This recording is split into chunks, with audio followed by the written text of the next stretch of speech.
1950년 4월 20살 영수의 귀에 그놈의 총소리는 지긋지긋한 이명처럼 달라붙어 있었다. 진짜 총소리가 아니라 서울역 앞 허름한 선술집에서 누군가 떠들어대는 소리였지만 말이다. 영수야, 너 들었냐? 어젯밤에 또 개성 쪽에서 붙었단다. 목소리의 주인은 영수와 중마고우인 철민이었다.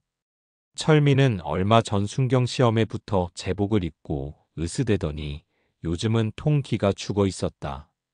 38선 인근 파견 근무라도 다녀온 것인지 얼굴이 거칠했다. 풋다니?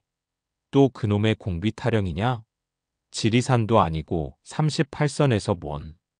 영수가 막걸리 사발을 입으로 가져가려던 찰나 철민이 영수의 팔을 탁 쳤다. 막걸리가 울컥 쏟아져 영수의 바짓가랑이를 적셨다. 아이 씨팔, 이 귀한 걸. 야, 이 새끼야, 지금 막걸리가 문제냐? 철민이 눈을 부라렸다. 20살 청년의 눈이라고 하기엔 핏발이 너무 서 있었다. 공비? 웃기지 마. 그거 아니야. 인민군, 그 빨갱이 새끼들이 정규군 복장으로 넘어온다고. 어제는 우리 초소 하나가 통째로 날아갔어. 내 동기놈, 대가리의 구멍이. 아이씨. 철민은 말을 잇지 못하고 거칠게 사발을 들이켰다. 선술집 안이 순간 조용해졌다. 다들 쉬쉬하고 있었지만 모두가 아는 불편한 진실이었다. 신문에서는 연일 국군, 북괴 도발 격퇴 따위의 기사를 일면에 실었지만 시장 바닥의 민심은 달랐다. 근데 정부에서는 괜찮다며 미군 고문당 KMAG 놈들이 훈련 다 시켜놔서 우리가 밀고 올라가면 평양까지 하루 만에 간다던데. 이승만 박사님이 곧 북진 통일하신다고. 영수의 말에 철민이 픽하고 코웃음을 쳤다. 북진? 지랄하네. 야 영수야. 너 총 쏴봤냐? 우린 에밀 소총도 제대로 지금 못 받아서 9놈이 한자루 돌려 쓰는 판이야. 근데 그 빨갱이 새끼들은 따발총 PPSH-41을 드르륵 긁어대는데 오줌 지릴 뻔했다니까. 이 새끼가 겁먹어가지고. 껍? 그래, 겁먹었다. 어쩔래. 이건 겁먹는 게 당연한 거야. 이 무식한 놈아. 걔들은 소련제 탱크까지 몰고 온다는 소문이 파다해. 탱크, 그 쇠붙이 괴물 말이다. 근데 우린 뭐, 박격포 몇 개? 에라이, 퇴. 철민이 바닥에 침을 뱉었다. 영수는 할 말이 없었다. 20살. 해방되던 날 대한 독립 만세. 이를 외치며 거리를 뛰어다니던 게 불과 5년 전이었다. 일본 놈들만 물러가면 모든 게 해결될 줄 알았다. 그런데 이게 다 무슨 꼴인가. 남과 북으로 갈라진 것도 서러운데 같은 민족끼리 38선에 철조망을 치고 매일같이 총질이라니. 그래서 진짜 전쟁이라도 난다는 거냐? 영수가 조심스레 물었다. 철민은 대답 대신 막걸리 주전자를 들어 잔을 채웠다. 몰라 씨발. 모르겠어. 근데 영수야. 만약에 말이다. 그 새끼들이 진짜 밀고 내려오면 너 어떡할래? 뭘 어떡해. 나라에서 총 주면 싸워야지. 총 주면? 총알바지나 안 되면 다행이지. 너 요즘 서울 바닥에 이상한 놈들 돌아다니는 거 못 봤냐? 완장 차고 다니면서 수상한 놈 있으면 신고하라고 지랄하는 놈들. 아, 국민보도연맹 말하는 거냐? 그거 빨갱이들 교화시키는 좋은 거라던데. 철민이 혀를 찼다. 좋은 거? 영수야. 정신 차려. 세상 그렇게 만만하게 보지 마. 그게 지금 누굴 잡아가고 있는지 알아? 저기 남산 밑에 우리 이모네 옆집. 그냥 막걸리 먹고 신세 한탄 좀 했다고 불순분자로 찍혀서 어제 서대문 형무소로 끌려갔어. 이게 나라냐? 쪽발이 순사놈들이랑 다른 게 뭐야? 철민의 목소리가 커지자 주모가 눈치를 주며 다가왔다. 아이고, 철민 총각, 목소리 좀 낮춰. 다들 듣겄네. 요즘 말 조심해야 혀. 아줌마, 말 조심? 지금 38선에서는 사람들이 매일 죽어나가는데 서울 양반들은 춤바람이나 나고 5월에 총선거? 그게 다 무슨 소용이냐고. 당장 내일 뒤질지도 모르는데. 영수는 술이 확 깨는 기분이었다. 4월의 봄바람은 아직 쌀쌀했지만 영수의 등줄기에는 식은땀이 흘렀다. 철민의 저 절박한 눈빛. 저것은 단순한 투정이 아니었다. 가장 가까이서 죽음의 냄새를 맡은 자의 공포였다. 아, 그래도 설마. 미국이 있는데. 아메리카가 있는데 설마. 미국? 미국 놈들 지금 지들끼리 싸우느라 바빠. 저기 유럽인지 어디인지가 더 중요하대. 에치슨인지 나발인지 아는 새끼가 우리는 조선 방어선에서 빠진다고 했다는 거 신문에서 못 봤냐? 1950년 1월에 에치슨 라인 선언. 영수는 그게 무슨 큰 의미인지 몰랐다. 그냥 미국 놈들이 의뢰하는 소리인 줄 알았다. 그러나 철민의 말을 듣고 보니 그 선언이 마치 사형 선고처럼 들렸다. 영수야, 똑똑히 들어. 이 나라는 우리가 지켜야 돼. 근데 우린 힘이 없어. 철민은 그렇게 말하고는 탁자에 머리를 박았다. 20살 순경의 어깨가 가늘게 떨리고 있었다. 영수는 그저 쓴 막걸리만 들이켤 뿐이었다. 1950년 4월의 서울 밤하늘은 이상하리만치 고요했지만 저 북쪽 38선에서 불어오는 피비린내는 그 어떤 향수보다도 진하게 영수의 코를 찔렀다. 이 지독한 불안감의 정체는 불과 2달 뒤 이 땅을 생지옥으로 만들게 된다. 1950년 4월 제2장 지주와 소장농, 피눈물의 농지개혁. 서울역 선술집에서 철민과 헤어진 영수는 무거운 마음으로 발걸음을 옮겼다. 철민의 경고가 뇌리를 떠나지 않았지만 20살 영수에게는 당장 먹고 사는 문제도 중요했다. 이번 주말에는 기차를 타고 경기도 이천의 외삼촌 댁에 다녀와야 했다. 아이고, 영수 왔냐? 이놈, 얼굴 보기 힘들다. 외삼촌은 영수를 보자마자 반색을 했지만 그 얼굴은 해방 전 마름지주의 대리인에게 시달릴 때보다 더 어두워 보였다. 외삼촌은 평생 남의 땅을 부치다 해방이 되고 작년 1949년에 농지개혁법이 통과되었다는 소식에 이제 우리도 땅 주인이 된다며 춤을 췄던 분이었다. 그런데 막상 1950년 4월 법이 본격적으로 시행되자 상황은 이상하게 돌아가고 있었다. 삼촌, 안색이 왜 그러세요? 땅 받으셨다면서요. 잔치라도 하셔야지. 영수의 말에 외삼촌은 마당 구석에 멍석에 털썩 주저앉았다. 잔치? 에라이, 퇴. 이게 다 무슨 개수작인지 모르겠다. 네. 아니, 나라에서 지주들 땅 뺏어서 삼촌 같은 소장농한테 나눠준 거 아니에요? 유상몰수 유상분배인가 뭔가. 유상? 유상 좋아하네. 야, 영수야. 저기 김진사 댁 알지?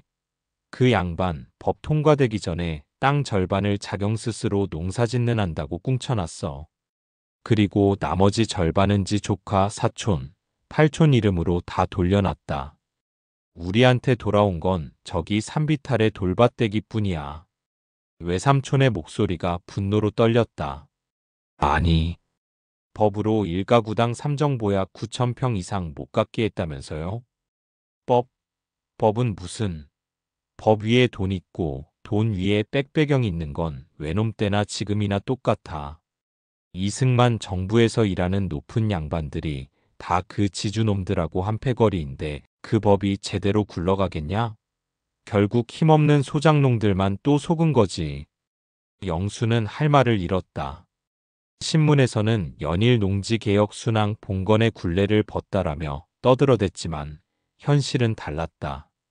물론 땅을 받은 사람도 있었다.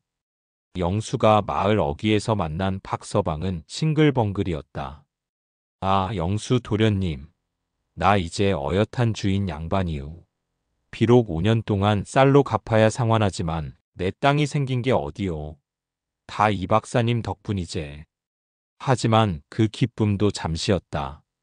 근데 상환해야 할 곡식이 생각보다 너무 많아. 올해 농사 망치면 도로 땅 뺏기는 거 아닌가 몰라. 비료값은 또 왜 이리 비싼지. 박서방의 웃음끝은 흐려졌다. 땅을 받은 자는 상환의 무게에 짓눌리고 못 받은 자는 배신감에 떨고 있었다. 그런데 이 문제에는 또 다른 피해자가 있었다. 바로 지주들이었다. 영수는 외삼촌 댁에서 나오는 길에 우연히 몰락한 지주 최참봉 영감을 마주쳤다. 그는 한때 2001대 땅을 다 가졌던 부자였지만 지금은 남루한 두루마기 차림으로 망연자실 길가에 앉아 있었다. 영수, 자네인가? 오랜만이구먼. 어르신, 이게 웬일이십니까? 최참봉은 퀭한 눈으로 영수를 바라봤다. 나라가 내 땅을 다 가져갔네. 평생 모은 내 재산을. 쪽발이들한테 나라 뺏긴 것도 서러운데 이제는 우리 정부가 내 재산을. 흑흑. 저 어르신. 그래도 지가증권이라는 걸로 보상해 준다면서요. 그걸로 나중에 공장이라도. 영수의 위로에 최참봉이 버럭 소리를 질렀다. 증권? 이놈아. 그게 지금 종이 쪼가리인 걸 모른단 말이냐? 당장 쌀 한 가마니도 못 사는 그 휴지 조각을 나더러 받으라고. 이게 강도지 나라야? 공장? 지랄들 하네. 그 증권 지금 시장에 내다 팔면 똥값이야 똥값. 실제로 정부가 발행한 지가증권은 인플레이션과 경제 혼란 속에서 가치가 폭락하고 있었다. 지주들은 현금 대신 휴지 조각을 받고 알거지가 되었고 그 증권을 헐값에 사들인 것은 또 다른 돈 있는 놈들, 주로 정치권과 결탁한 신흥 자본가들이었다. 이게 다 빨갱이 놈들 때문이야. 북쪽 놈들이 무상몰수 무상분배한다니까 이승만 박사가 겁먹고 우리 재산 뺏어서 생색내는 거 아니냐고. 공산당이나 이 정부나 지주. 피 빨아먹는 건 똑같아. 이 망할 놈의 세상. 최참봉의 절규가 4월의 논두렁에 울려 퍼졌다. 영수는 혼란스러웠다. 외삼촌도 울고 최참봉도 울었다. 땅을 받은 박서방조차 웃는 게 아니었다. 모두가 피해자인데 도대체 누가 이득을 보고 있는 것인가? 해방된 조국은 가난한 농민에게 희망을 주는 듯 했지만 그 희망은 또 다른 빛과 분열의 씨앗이 되고 있었다. 지주들은 정부에 대한 원망을 키웠고 소작농들은 약속을 지키지 않은 정부와 여전히 잘 먹고 잘 사는 친일 지주들에게 분노했다. 이 뿌리 깊은 갈등과 분노는 1950년 4월 대한민국 전역의 농촌을 들쑤시고 있었다. 그리고 이 불만은 불과 2달 뒤 북에서 밀고 내려온 인민이라는 이름의 또 다른 깃발에 너무나도 쉽게 휩쓸리게 될 비극의 자양분이 되고 있었다. 영수는 이 복잡한 세상을 이해하기엔 아직 어렸지만 뭔가 단단히 잘못되어 가고 있다는 것만은 직감할 수 있었다. 1950년 4월 제3장 총선과 삐라, 피비린내 나는 정치판. 이천에서 무거운 마음으로 돌아온 영수를 맞이한 1950년 4월의 서울은 그야말로 선거에 미쳐 있었다. 5월 30일 제2대 국회의원 총선거를 앞두고 종로와 명동거리는 온통 벽보와 삐라 전달로 뒤덮여 있었다. 이승만 박사를 따르자. 뭉치자. 공산당을 때려잡자. 못 살겠다 갈아보자. 무능 정부 심판하자. 20살 영수는 아직 투표권이 없었지만 당시 만 21세, 거리의 열기는 숨막힐 지경이었다. 해방 후 두 번째로 치러지는 선거였지만 분위기는 살벌하기 짝이 없었다. 영수야, 너 저기 좀 봐라. 저 새끼들 또 싸운다. 영수가 종로통을 지날 때 한 무리의 청년들이 멱살잡이를 하고 있었다. 한쪽은 서북 청년의 완장을 차고 있었고 다른 쪽은 특정 후보의 이름이 적힌 어깨띠를 두르고 있었다. 이 빨갱이 새끼, 감히 이승만 박사님 욕을 해? 뭐, 빨갱이? 우리가 왜 빨갱이야? 나라 걱정하는 게 빨갱이냐? 백범 선생님 김구 돌아가시고 나라가 이 꼴인데. 작년 1949년 6월 안두희의 총탄에 김구 선생이 암살당한 충격은 1년이 다 되어가도 가시지 않고 있었다. 많은 국민들은 이승만 정부가 그 배후에 있다고 의심했다. 이승만 정부는 반공을 국시로 내세웠지만 정작 국민들의 삶은 나아지지 않았다.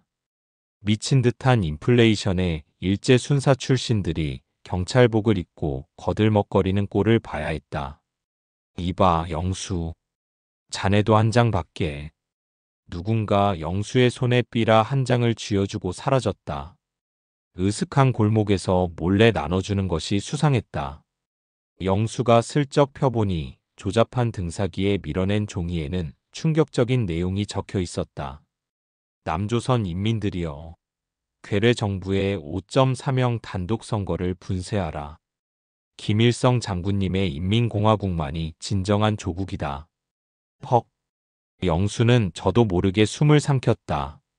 이게 그 말로만 듣던 남로당 놈들의 삐라인가. 영수는 심장이 쿵쾅거려 사방을 둘러봤다. 만약 이걸 들고 있다가 순경철민이 같은 이나 서북 청년의 놈들에게 걸리기라도 하면 그 자리에서 빨갱이로 몰려 죽도록 맞거나 끌려갈 것이 뻔했다. 영수는 침을 꼴깍 삼키고는 삐라를 구겨 하수구에 처박았다. 18.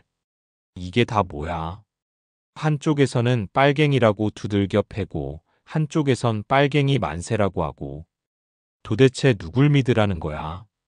영수의 혼잣말에 옆에서 지게질을 하던 늙은 진꾼이 혀를 찼다. 젊은이, 누굴 믿긴 누굴 믿어.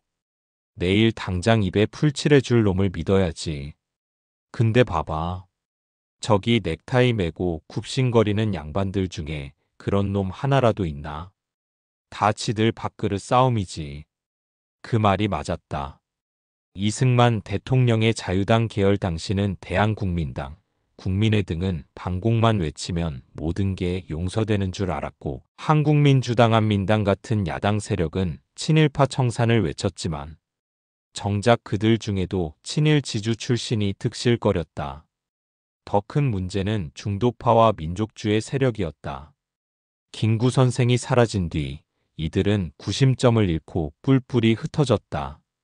조소왕, 신익희 같은 거물급 정치인들이 있었지만 이승만의 독주와 좌익의 선동 사이에서 힘을 쓰지 못했다. 영수야, 너 투표권 없다고 구경만 하지 마라. 시장에서 국밥 장사를 하는 박씨 아저씨가 영수에게 훈계했다. 저놈들이 저기서 피 터지게 싸우는 게 다 우리 세금 때문이야. 그리고 저기서 이긴 놈이 내 목숨줄을 쥐게 될지도 모르는 거라고. 제 목숨줄이요? 그럼 저기 국회의사당에 앉아서 전쟁하자. 하면 너 같은 젊은 놈들이 총 들고 나가 죽는 거야. 세금 더 걷자. 하면 나 같은 놈들 국밥 한 그릇 더 팔아야 하는 거고. 1950년 4월, 지금 이 선거가 이 나라 운명을 정할지도 몰라. 박씨 아저씨의 말이 예언처럼 들렸다. 실제로 5월 30일 선거 결과는 이승만 정부의 참패였다. 국민들은 반공 구호에 질려 있었고 이승만을 지지하던 의원들은 대거 낙선했다. 대신 무소속과 중도파 인사들이 대거 당선되었다. 이승만 정부에 대한 민심 위반의 결과였다. 하지만 이 민심이 반영된 새로운 국회가 무언가를 해보기도 전에 이 땅은 끔찍한 비극에 휩싸이게 된다. 1950년 4월 영수는 거리에서 울려 퍼지는 선거 유세 차량의 확성기 소리와 그 뒤편에서 암약하는 붉은 삐라 그리고 이 모든 것을 혐오스럽게 바라보는 민심의 한복판에 서 있었다. 정치는 혼란스러웠고 민심은 갈피를 잡지 못했다. 그리고 이 분열이야말로 북쪽의 김일성이 가장 원하던 것이었다. 대한민국은 내부에서부터 서서히 무너져 내리고 있었다. 1950년 4월 제사장 보도연맹과 빨갱이 사냥.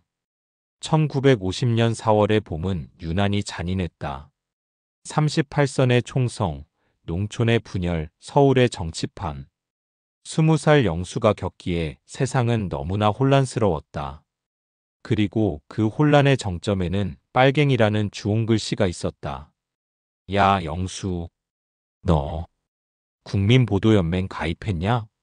어느 날 파출소에서 잠시 쉬러 나온 철민이 굳은 얼굴로 물었다. 보도연맹? 그거 전향한 빨갱이들이나 가입하는 거 아니냐?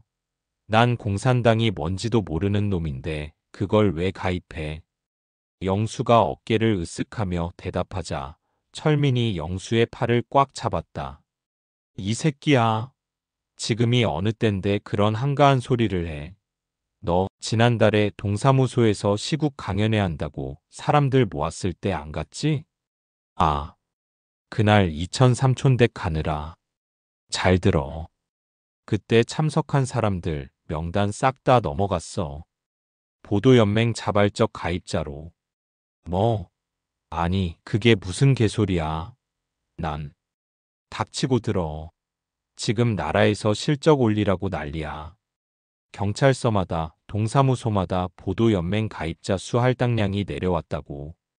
그래서 그냥 강연에 참석한 사람, 구호물자미국 밀가루 받으러 온 사람.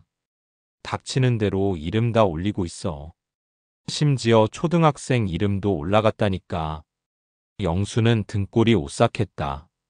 국민보도연맹.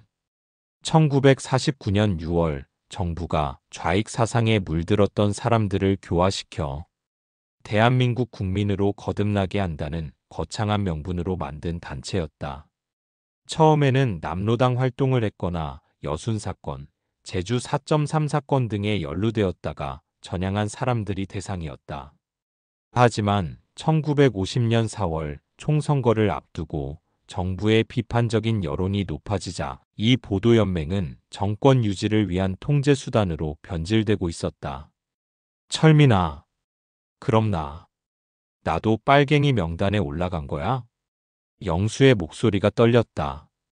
휴, 아직은 아니겠지만 조심하라고.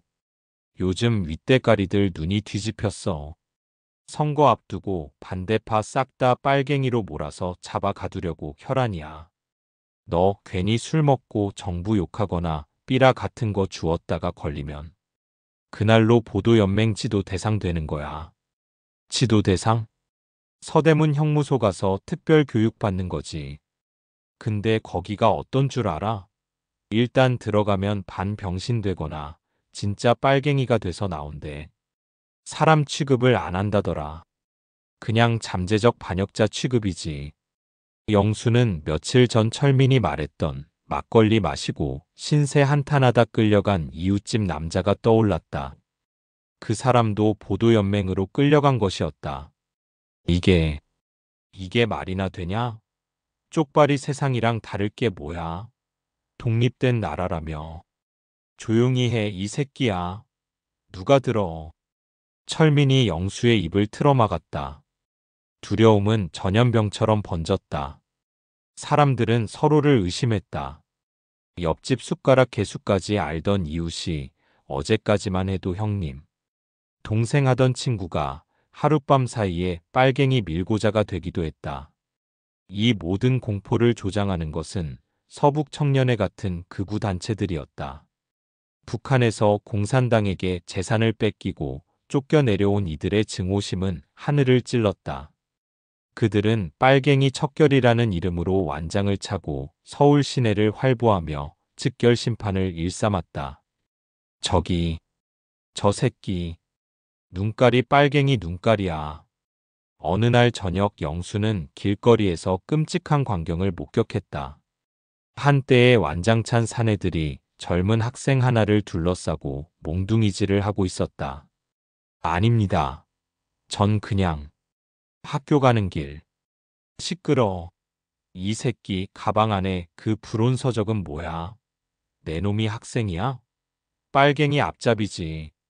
그들은 학생의 가방에서 낡은 사회과학 서적 한 권을 꺼내 흔들며 발길질을 해댔다. 피가 터지고 비명이 울렸지만 아무도 말리지 못했다. 순경들조차 뒷짐을 치고 모른 척했다. 빨갱이로 몰리면 누구도 살아남을 수 없다는 공포가 1950년 4월에 대한민국을 지배하고 있었다. 영수는 주먹을 꽉 쥐었다. 분노가 치밀었지만 아무것도 할 수 없었다. 철민의 경고가 귓가를 맴돌았다. 보도연맹, 보도연맹. 이 단어는 20살 영수의 뇌리에 공포의 낙인처럼 찍혔다. 그리고 영수는 알지 못했다. 이때 실적을 위해 혹은 밀고에 의해 억울하게 명단에 오른 수십만 명의 국민보도연맹원들이 불과 2달 뒤 한국전쟁이 터지자마자 대한민국 정부와 군경의 손에 예비검속이라는 이름으로 학살당하게 될 것이라는 사실을 1950년 4월은 그렇게 곧 닥쳐올 거대한 비극의 살생부가 완성되어 가던 잔인한 달이었다. 영수의 이름이 그 명단에 오르지 않은 것은 천만다행이었다. 하지만 영수는 자신도 언제든 그 빨갱이가 될 수 있다는 공포 속에서 20살의 봄을 보내고 있었다. 제5장 머나먼 미국 그리고 NSC 68 불안한 4월이 흘러가던 어느 날 영수는 오랜만에 대학교 예과지금의 교양과정에 다니는 엘리트 친구 경호를 만났다. 경호는 해방 후 어렵게 공부해 대학에 들어간 수재였고 영수는 그를 통해 세상 돌아가는 물정을 듣곤 했다. 영수야, 넌 아직도 막걸리만 처먹냐? 이럴 때일수록 정신 차리고 세상을 봐야지. 경호는 영수를 데리고 명동의 한 다방으로 이끌었다. 퀴퀴한 술 냄새 대신 낯선 커피 향과 담배 연기가 자욱한 곳이었다. 그곳에는 영수 또래의 대학생들과 신문기자로 보이는 양복쟁이들이 모여 열띤 토론을 벌이고 있었다. 경호야, 근데 너희들은 뭐가 그렇게 심각하냐? 38선에서 총질하는 거야. 하루 이틀 일도 아니고. 영수의 말에 경호가 두꺼운 안경을 고쳤으며 혀를 찼다. 이 무식한 놈아. 지금 문제는 38선이 아니야. 더 큰 문제는 저 바다 건너 미국이라고. 미국? 미국이 왜? 그 양키 놈들이 우리 도와주는 거 아니었어? ECA 경제협조처 원조로 밀가루도 주고 KMAG 군사고문단 놈들이 우리 군대 훈련도 시켜주잖아. 아, 영수야. 너 에치슨 라인이 뭔지는 아냐? 영수는 고개를 저었다. 올해 1월 딘 에치슨이라는 미국 국무장관이 한 연설이었다. 그 양반이 말이야 미국의 태평양 방위선을 발표했는데 알래스카, 일본, 오키나와, 필리핀까지는 미국이 목숨 걸고 지킨대. 근데 말이야 이 망할 조선이랑 대만은 그 선에서 쏙 빠졌어. 이게 무슨 뜻 같냐? 영수는 순간 머리가 띵했다. 그럼 우린 버린다는 거야? 버린다기보다는 직접 개입은 안 한다 이거지. 너희 일은 너희끼리 알아서 해라. 정 안 되면 유엔에나 말해봐라. 이따위 소리야. 그 연설 듣고 평양에 있는 김일성이 그 돼지 새끼가 얼마나 춤을 췄겠냐고. 다방 안의 공기가 싸늘하게 식었다. 아니 C8. 지들이 멋대로 38선 그어놓고 나라 반 토막 낼 때는 언제고 이제 와서 빠진다고? 이 개새끼들이. 영수가 흥분해서 소리치자 경호가 영수의 어깨를 눌렀다. 조용히 해. 다 듣는다. 그래, 그게 문제야. 미국 놈들은 지금 소련 막는 게 더 급해. 유럽이 중요하지. 이 동쪽 끝에 작은 반도는 별 관심이 없는 거야. 경호는 구겨진 신문을 펼쳐 보였다. 워싱턴 정가, 극동 정책 두고 경론 따위에 알 수 없는 기사들이었다. 그런데 최근에 이상한 소문이 돌아. 워싱턴에서 말이야. 무슨 소문? 미국 놈들이 이대로는 안 되겠다 싶었나 봐. 소련이 작년에 원자폭탄 실험에 성공했지. 중국 대륙은 모택동 그 빨갱이 놈한테 통째로 넘어갔지. 미국 놈들 똥줄이 타기 시작한 거야. 경호의 목소리가 낮아졌다. 그래서 트루먼 대통령인지 아는 작자가 비밀 문서를 하나 만들라고 지시했대. 국가안전보장회의 NSC라는 곳에서 말이야. 그 문서 번호가 NSC-68이라고 하더군. NSC 68? 그게 뭔데? 나도 자세히는 몰라. 다 소문이지. 근데 그 문서 내용이 소련 놈들을 이기려면 미국도 이제 전 세계에서 군사력을 총동원해야 한다. 돈을 얼마가 들든 공산주의 확산을 막기 위해 전쟁도 불사해야 한다. 뭐 이런 무시무시한 내용이래. 1950년 4월 7일 영수와 경호가 다방에서 이 이야기를 나누던 바로 그 무렵 미국 워싱턴 D.C.에서는 트루먼 대통령에게 NSC-68 보고서가 제출되었다. 이는 역사상 가장 중요한 냉전 문서 중 하나로 공산주의 봉쇄를 위한 미국의 전면적인 군사 개입 정책을 담고 있었다. 전쟁도 불사한다고? 그럼 우리도 그 전쟁에 포함되는 거야? 영수의 질문에 경호는 쓴웃음을 지었다. 글쎄, 그게 문제야. 미국 놈들이 조선을 그 전쟁터로 생각할지 아니면 버리는 패로 생각할지 아무도 모르는 거지. 우린 그냥 저 거대한 코끼리 미국랑 곰소련 놈들 싸움판에 끼인 개미 신세야. 영수는 커피 잔을 내려다보았다. 난생 처음 마셔본 커피는 막걸리보다 훨씬 쓰고 맛이 없었다. 18. 기분 더럽네. 쪽발이들한테서 해방됐다고 좋아했더니 이젠 미국 놈들, 소련 놈들 눈치나 보고 살아야 하고. 이게 무슨 독립국이야. 그러니까 우리가 힘이 있어야 한다고 영수야. 힘. 저기 5월에 선거하는 놈들 중에 누가 진짜 우리 힘을 키워줄 놈인지 똑똑히 봐야 해. 경호의 말은 100번 옳았다. 하지만 영수는 불안했다. 미국이 전쟁도 불사한다는 결정을 내린 1950년 4월. 그 결정이 바로 이 한반도에서 시험대에 오르게 될 것이라고는 당시 그 누구도 상상하지 못했다. 영수는 다방을 나왔다. 4월의 서울 하늘은 맑았지만 영수의 눈에는 워싱턴의 NSC-68이라는 정체 모를 유령과 모스크바의 스탈린, 베이징의 마오쩌둥, 그리고 평양의 김일성의 검은 그림자가 어른거리는 듯했다. 20살 영수의 어깨를 짓누르는 세계 정세는 너무나도 무겁고 잔인했다. 1950년 4월 제6장 국뽕과 불안, 그 이중적인 군대. 그래도 말이야 우리 국군. 이승만 박사님이 키운 우리 대한민국 국군. 그 새끼들 북한군이 쳐들어오면 단숨에 박살낼 수 있다. 그렇고 말고. 1950년 4월의 어느 날 영수는 시내 거리에서 열린 국군 장병 위문 행사를 구경하고 있었다. 단상에 오른 정치인이 목에 핏대를 세우며 북진통일을 외치고 있었다. 모여든 군중들도 와 하고 함성을 질렀다. 저기 봐라 영수야. 저 늠름한 꼬라지 좀 봐. 영수의 아버지가 턱짓으로 가리킨 곳에는 미군 고문단 KMAG에게 훈련받은 국군 병사들이 M1 소총을 어깨에 메고 행진하고 있었다. 20살 영수의 눈에도 그들은 제법 군인 태가 났다. 저게 철민이가 말한 그 군대인가? 저렇게 늠름한데 왜 38선에선 맨날 당한다는 거지? 영수는 혼란스러웠다. 당시 대한민국 사회는 기묘한 국뽕국가에 대한 자긍심과 불안감이 공존하고 있었다. 신문과 라디오에서는 연일 세계 최강 미군이 훈련시킨 국군, 공산도당 경멸은 시간 문제라며 떠들어댔다.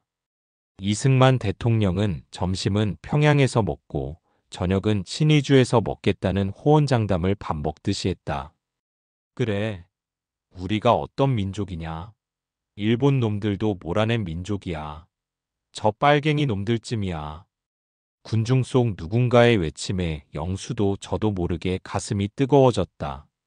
그래, 우린 할 수 있어. 다시는 나라 뺏기지 않아. 이런 국뽕은 단순한 허세가 아니었다. 38선 일대에서는 실제로 국군이 북한군의 도발을 성공적으로 격퇴한 사례도 많았다. 특히 1949년 5월의 개성 송악산 전투나 1949년 8월의 옹진반도 전투 등에서는 우리 군이 북한군에게 큰 타격을 입히기도 했다.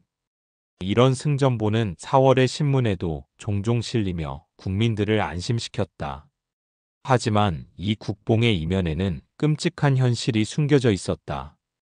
그날 저녁 영수는 얼마 전 38선에서 부상을 입고 서울 국군병원에 후송된 동네 형 만식을 찾아갔다. 만식은 오른쪽 다리에 붕대를 칭칭 감고 누워 있었다. 형님, 괜찮으세요? 아니, 송악산에서 우리 군이 이겼다면서요. 영수의 해맑은 질문에 만식이 핏기 없는 얼굴로 실소를 터뜨렸다. 이겼다고? 아, 영수야. 이긴 건 이긴 거지. 근데 어떻게 이겼는지 아냐? 그 새끼들은 박격포랑 기관총을 퍼부어대는데 우린 소총밖에 없었어. 그래서 6탄으로 막았다.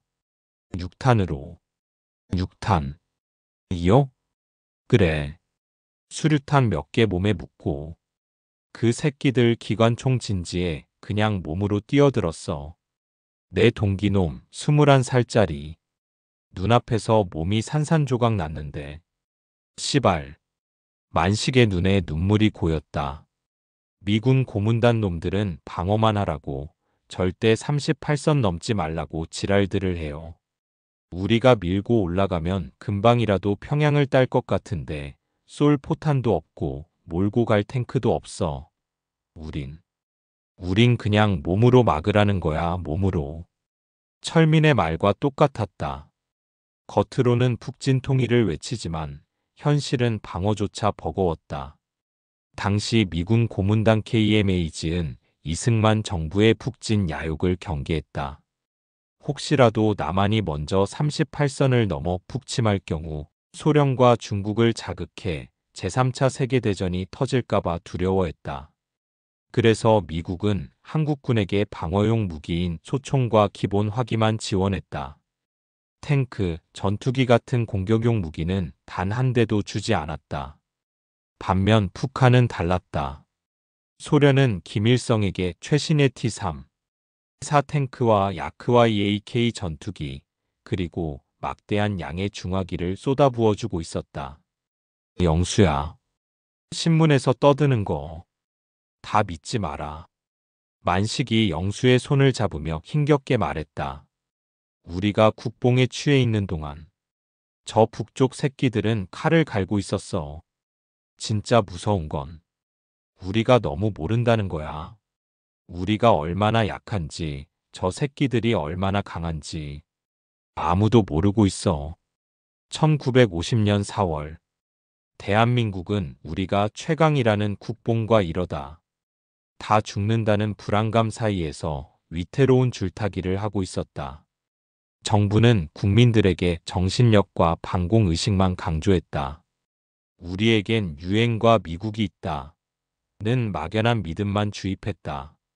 하지만 만식이 목격한 것처럼 전선의 병사들은 알고 있었다. 정신력만으로는 탱크를 막을 수 없다는 것을. 영수는 병원을 나오며 낮에 보았던 군인들의 늠름한 행진을 떠올렸다. 그들이 들고 있던 M1 소총이 곧 밀려올 북한군의 T-34 탱크 앞에서 얼마나 초라해질지. 영수는 애써 고개를 저었다. 설마 전쟁이 나겠어. 하지만 그 설마가 현실이 되는 데는 단 2달이 채 걸리지 않았다. 1950년 4월의 맹목적인 국뽕은 6월의 처절한 절망으로 바뀌기 위한 마지막 불꽃놀이였다. 1950년 4월 제7장 진달래꽃 그리고 폭풍전야. 1950년 4월의 마지막 주말.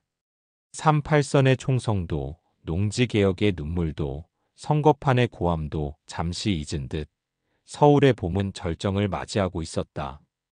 영수는 20살 피 끓는 청춘이었다. 며칠 전부터 마음을 졸이며 준비한 데이트 신청에 성공한 참이었다. 상대는 이웃 동네에 사는 영수가 남몰래 마음에 품고 있던 순이었다. 영수 씨, 여기 남산이 이렇게 꽃이 예쁜 줄 몰랐어요.